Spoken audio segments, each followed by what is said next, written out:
Salut à tous. Les jours d'avant, c'est complètement pas ça. Enfin, c'est pas complètement ça. J'y retourne. C'est parti.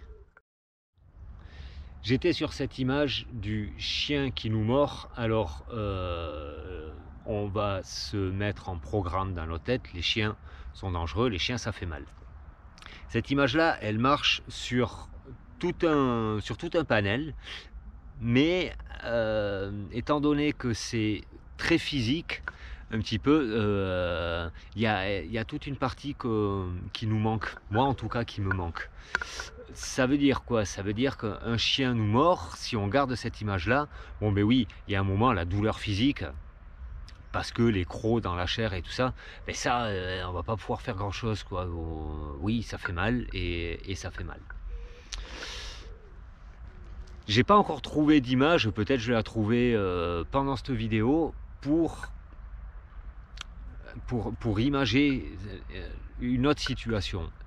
En fait, il s'agit dans des situations d'adversité qu'on peut rencontrer avec des personnes dans des conflits oraux, la capacité qu'on va avoir à même pas à les affronter, mais justement à passer au travers peut-être, et en tout cas à ne pas s'agacer avec ça et à ne pas s'y accrocher et tourner ça en boucle. Ça va plutôt être sur l'amour de nous-mêmes en fin de compte. Parce qu'encore une fois, on y revient, si on est en confiance avec nous-mêmes, si on est juste bien et qu'on est face à une personne qui elle est pas bien, et qu'on arrive à nous donner de l'amour à nous-mêmes, eh bien on part d'une base où on va pouvoir juste avoir de la compassion pour cette personne. Ça ne veut pas dire que on va lui pardonner, ça ne veut pas dire qu'on va lui dire des choses belles ou quoi, mais peut-être on va juste rien lui dire. Parce que peut-être on est impuissant à sa souffrance en fin de compte. Et essayer de le convaincre qu'il a tort et que moi j'ai raison, essayer de le convaincre qu'il devrait penser différemment, essayer de convaincre cette personne que c'est pas ça qu'elle devrait dire, que c'est pas comme ça qu'elle devrait agir, en fin de compte c'est pas mon rôle et c'est pas ça qui... C'est pas ça qui va faire que ça va changer. Parce que la personne, elle a son libre arbitre.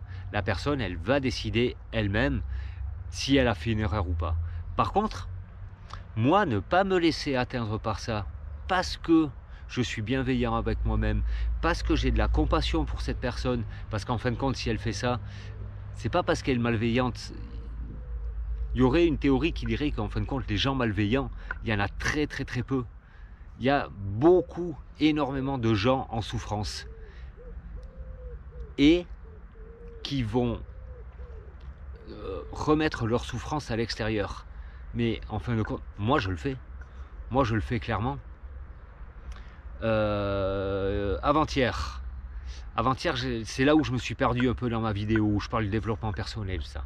En fin de compte, je suis parti de ça parce que j'ai été touché par quelque chose que j'ai vu sur internet, par une espèce de petit reportage où le jugement personnel était hyper jugé. Et les gens disaient, le jugement personnel c'est mauvais parce que c'est personnel justement, et ils prenaient ça comme individualiste, et le bonheur est dans le collectif. Et puis ils font toute une théorie là-dessus, alors ils prennent bien leurs petits éléments et tout ça, voilà, ils font leur théorie à leur sauce. Et j'ai été vachement blessé là-dedans, mais en fin de compte, ce qui m'a blessé, c'est pas la vérité ou la non-vérité, c'est juste que moi j'ai été blessé parce que en ce moment, ben, je me sens dans un développement personnel, je me sens là-dedans et je me suis senti jugé par ces gens-là. Et donc j'ai eu l'impression de faire mal, et donc j'ai été blessé, et donc je suis monté en colère, et donc il aurait fallu que je me justifie et que je les convainc que non, c'est pas ça, qu'ils ont tort.